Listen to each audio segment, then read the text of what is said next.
বাজার থেকে নিয়ে এসেছি এই মোচাটা। আজকে দুপুরের মেনু হবে মোচার ঘন্ট। আর আজ গোটা বাঁশ আমি কিনে নিয়ে এসেছি, যে কেটে রান্না করবো বলে নিয়ে এসেছি গোটা। এবার মোচাটাকে ভালো করে আমি বেছে নেব, যেগুলো ফেলে দেওয়ার দরকার সেগুলো ফেলে দেবো।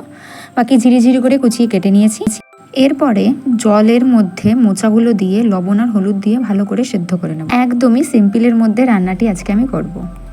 কড়াইতে তেল দিয়ে নেব। তেল দেওয়া হয়ে গেলে সাদা জিরে দিয়ে দেবো। সাদা জিরে দেবো, শুকনো লঙ্কা দেবো, তেজপাতা দেবো, এছাড়া গোটা গরম মশলা দেবো।